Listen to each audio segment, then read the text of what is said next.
Some people might recall the momentary buzz caused in 2009 by a particularly odd Morrowind mod. The file name was Jvk1166z.esp. It was never posted on any of the larger Elder Scrolls communities, only smaller boards and role-playing groups. I know in a few cases, rather than being posted, it was sent via DM or email to a chosen few. It was only up for a few days, to the best of my knowledge. It caused a buzz because, well, it was a virus, or seemed to be. If you tried to load the game with the mod active, it would hang out on the initial load screen for a full hour and then crash it to the desktop.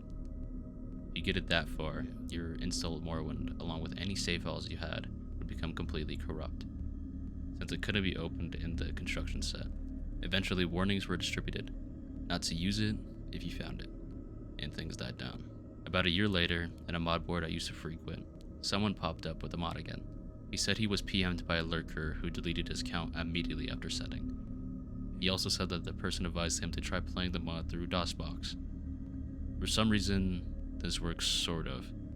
The game was a bit laggy and you couldn't get into the options, load game, the console, or really anything else. Other than the game itself, the quick save and quick load hot buttons worked, but that was it. And the quick save file seemed to be just part of the game file. You couldn't get at it anymore. Some speculated that the changed game used an older graphics renderer, making DOSBox necessary, but it didn't look any different. This part I could speak about from personal experience. When you start a new game in JVK, as the board came to call it, once you leave the starting bit in the census office and come into the game proper, the first thing you notice is the prophecy has been severed box pops up. This is because every single NPC having to do with the main quest is dead, with the sole exception of Yargrum Bargarn, the last Woomir. Their corpses never despawn, so you can always go and check on them. In effect, you begin in a world doomed from the start.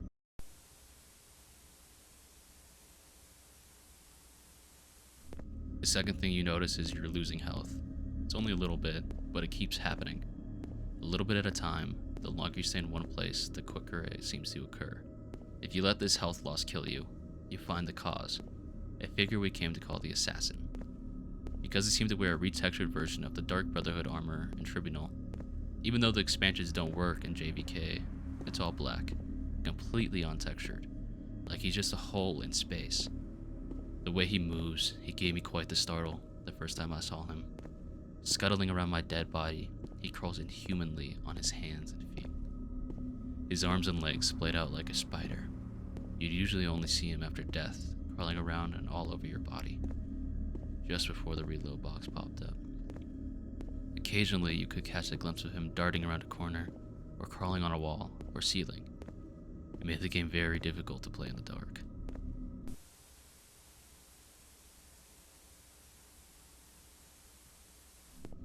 Other than that, noticeable differences at night. At random intervals, every NPC in the game will go outside for a few minutes. During this time, the only thing that they'll say is watch the sky. Once they return to their normal behavior, they act regularly though. After a while, a player on the board discovered a new NPC called Tiras, a male Dunmir, in the Temple of Ghostgate. Two things are notable about this NPC.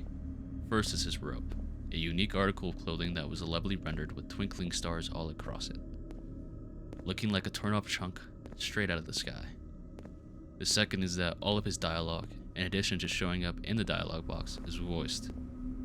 You can skip it if you wish, but it sounds like it's the default Dunmir voice. Some people said that they thought the voice was slightly different, but it was very, very good in imitation.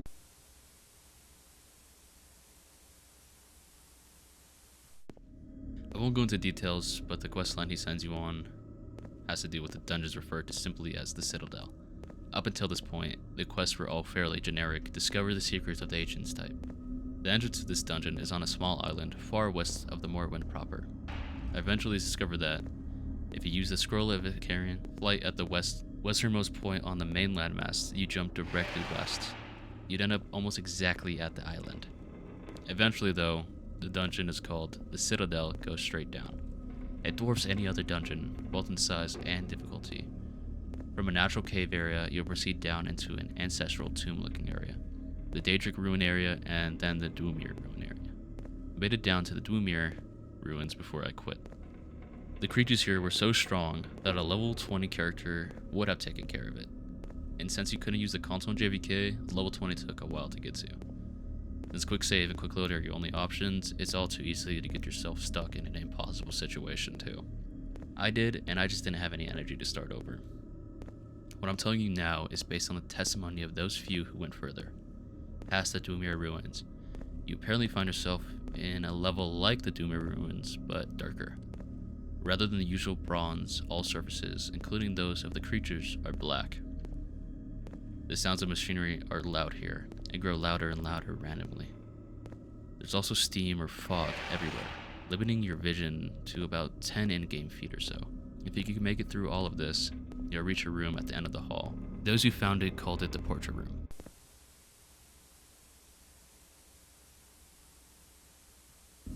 Like the fire and torches or other effects from the early 3D games, this room has picture frames that always face directly at you.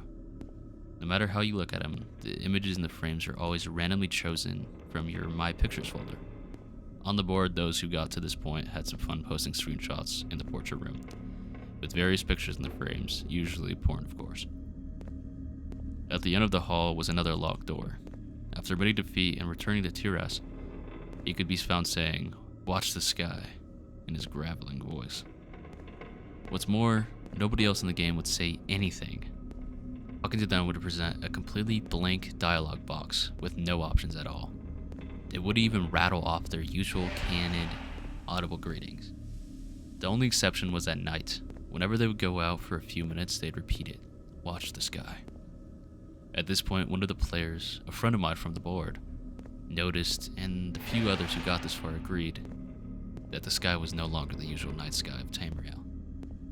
It had changed to a depiction of the real night sky, and it moved. From this point on, everything is based on this one person's report. Eventually, he got himself kicked from the board, but I kept in contact with him for as long as he responded. According to him, based on the constellations and planets, the sky started around February of 2005. If you died, loaded, or went back into the Citadel, it would start over. When the usual day sky graphics took over, the movement would be suspended until the stars appeared again. In the space of the single night, everything would move about 2 months worth. Since the timescale of JVK was more or less of the standard game, that meant that a bit less than an hour was equal to a 24-hour period. He became convinced that the door would open based on some kind of celestial event. Of course, waiting for that meant leaving the game running. Of course, that meant that the game couldn't be left unattended, thanks to our old friend the assassin. My friend decided he'd hang out for a whole day just to see if anything happened. That would be about a year's worth of movement. Here's the post he made at the end of his experiment. I loaded in Ciadin Nin, where it all started. It wasn't too bad, just had to check in now and then to move around and heal to make sure I wasn't dying. But check it out, 24 hours exactly in, the assassin learns a new trick. He screams. I was reading and all of a sudden this crazy loud shriek just made me crap myself. It was like something out of a horror movie. I look up and there he is, just crashed down right in front of me. Of course, the second I move, my character, he ran off. When I went back to the portrait room, the room was still locked. A bit later, he came to the decision that he needed to wait 3 days. 3 years. His reasoning was that a DM advising us to try DOSBox showed up in February of 2008. That was the point he needed to get to. After the first shriek, the assassin starts hitting you out of nowhere. Now he'll shriek, and if you don't move for a few seconds, after that, he hits you. I think whoever made this mod was trying to help. At night, I've got my headphones on, and I was kind of dozing off when he wakes me up with a shriek. I juggle the mouse, and I'm good. That post was 2 days in, from his laptop, once it was over. Crap, I'm so done. So I waited 3 days, right? Right after that, the assassin made me jiggle the mouse. He shrieks again. So I look, and everyone in town is outside. They're all saying, "Watch the sky." I don't see anything though, but then the game starts getting dark, like really dark. I turn the brightness all the way up on my monitor, and I can still barely see anything. There are people in the game though. Little figures running around in the distance, just going back and forth. If I try to get close, they run off. Now I was trying to sleep, so the lights were off, and this was kind of creepy. I didn't want to get up to turn on the lights because I didn't want to miss on anything. But nothing happens. Eventually I go to the Citadel, and it was still dark. I had to swim, and the whole time I could see these guys swimming all around me. Just barely there. I make it to the Citadel and it's normal light outside, and I got so worried. Sure enough, the portrait door is still closed. I go outside and it's all starting over. So that's it. I'm going to bed. I'm done. This is the end. After that, two things happened. First, someone who got to the porch room claimed that the assassin was showing up in his regular Morrowind game. Quick explanation, if you reinstall Morrowind to a different folder, you can have a normal Morrowind install along with the JVK. He himself chalked it up to an overactive imagination at first. But he reported a couple of really big scares with the black figure crawling right at him, or seeing it waiting just around the corner before scuttling off. Another of those who reached the portrait room started a regular Morrowind game, but never saw it for sure. It was just a couple of maybes, late at night, and always at a distance. The second is that my friend started getting really abusive and short-tempered on the board. Though he stopped talking about JVK entirely, it got so bad he was soon kicked off. I didn't hear anything from him for a couple weeks after that, so I sent him an email. This was part of his reply. I know I shouldn't have, but with classes out, I had some time, so I started JVK up again. It's almost 2011, and I think I've got sleep madness. But stuff is happening. It's still dark. Once it gets dark, it never gets any lighter. It stays like that. Some people moved a few months ago. Everyone in St. Anine just went to a little bandit cave and moved in. They killed the bandits inside, and now they're just standing around. They don't say anything anymore. They don't do anything when you click on them. I quick saved and I killed one, and he just stood there and died without even fighting back. And it's like that everywhere. You have to walk since the quick travel options are all in the caves now too. But all the cities and towns are deserted. Their people are in the caves and tombs. Everyone with Jvk is down in the sewers. I'm going to Ghostgate next. I want to see if Tiraz is still there. I'll tell you what happens when I get there. I replied and I said I wanted to see what he saw too, and waited a day. When I didn't get a reply, I mailed him again, and a couple of hours later, he sent back. Sorry, I totally forgot. So it's 2014 now. Since it's always night, the stars are always moving. The whole screen is dark, but you can still see the brightness of the stars moving around. Tiraz was gone. Everyone in Ghostgate was gone. I don't know where they went. They're not in any of the nearby caves. But there is new stuff. People still don't say anything, but their eyes are bleeding. It's so dark that even the light spell, you have to get up right against them to see them. But there they are, little dark streaks coming down from their eyes. I think I gotta be getting close. I know this is stupid, and there's no way the payoff is gonna be worth it, but I just want to be able to say I stuck it out. I got that one during the day. Later at night, I received a follow-up email. Some of the planets aren't moving right. It's pissing me off. If this keeps up, I won't be able to keep track anymore. It's almost 2015 now, I think. You know, I just noticed that there aren't any monsters either. I'm completely alone outside now. The main quest people's bodies are still lying around though, and I went to check on them. I don't think I need headphones anymore, so I just leave them off. When he shrieks, it's like screaming right into my ear. I think I've even kind of anticipated it. He's around a lot more now, a lot closer. He's different from the other people showing up. Remember? They kept running around and you can barely see them. I have to admit, it's kind of creepy at night. Sometimes when I go to the bathroom or whatever, I swear I can see them in the corner of my eye. I'm keeping all the lights on now. I sent him a letter, jokingly telling him to get some real sleep, and left it at that. 2 mornings later, I found this in my email. It was the last thing I got from him, and he stopped responding completely. I just got a messed up dream. I think the assassin shrieked at me, and when I opened my eyes, he was right there, crouching over me. His arms and his legs were longer, and more like a spider. I tried to push him away, but when I touched him, my hands went inside, and I couldn't get them loose again, like he was made of tar or something. Then I woke up. I thought he was gone, but when I looked at the monitor, I wasn't where I was.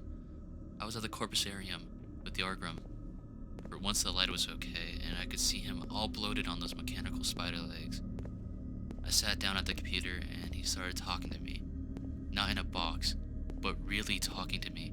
In Tiraz's voice. He knew things about me, things I've never told anyone. Some things I totally forgot about. He told me that almost nobody had made it this far and that the door would be open soon. I just had to hang on a little longer. He said I'd know when it was time. He said I might be the first one to see what was inside. And then I woke up for real. But I wasn't at the computer. I wasn't where I was, right now I'm swimming out of the Citadel Island.